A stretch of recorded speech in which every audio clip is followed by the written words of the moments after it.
ایک دن حضرت ادم رحمہ اللہ تعالیٰ کا بخارا کے باغات کی طرف سے گزر ہوا۔ آپ ایک نہر کے کنارے جو باغات کے اندر سے ہوتی ہوئی گزرتی تھی بیٹھ کر وضو کرنے لگے۔ آپ نے دیکھا کہ نہر کے اندر ایک سیب بہتا ہوا آ رہا ہے۔ خیال کیا کہ اس کے کھا لینے میں کوئی مذائقہ نہیں، چنانچہ سیب اٹھا کر کھا دیا۔ جب سیب کھا چکے تو دل میں یہ وسوسہ پیدا ہوا کہ میں نے سیب کے مالک سے اجازت نہیں لی اور میرا یہ کھانا ناجائز ہے۔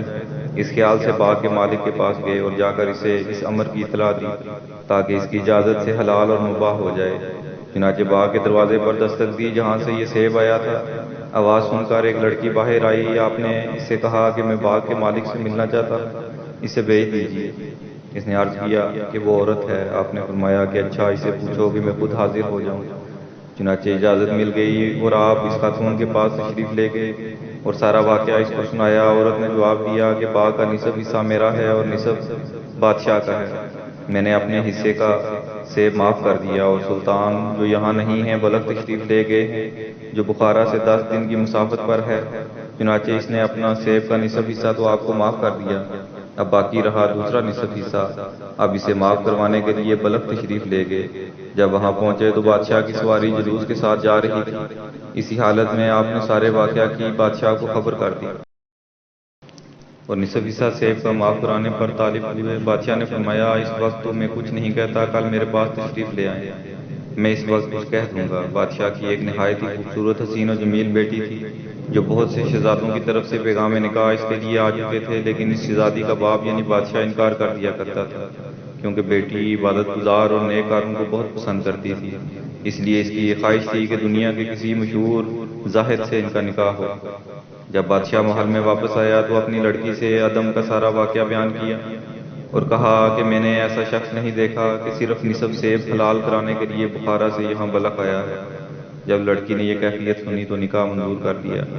چنانچہ حضرت ادم رحمۃ اللہ علیہ دوسرے دن بادشاہ کے پاس آیا تو بادشاہ نے ان سے کہا کہ جب تک آپ میری بیٹی کے ساتھ نکاح نہیں کریں گے آپ کو نصف سیب معاف نہیں کروں گا۔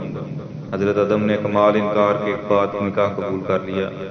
چنانچہ بادشاہ نے اپنی لڑکی کا نکاح ادم سے کروا دیا۔ جب حضرت ادم خلوت میں اپنی بیوی کے پاس گئے تو دیکھا کہ لڑکی نہایت آراستہ اور پیراستہ ہے اور وہ مکان بھی جہاں لڑکی تھی تکلفات کے ساتھ مزین ہے۔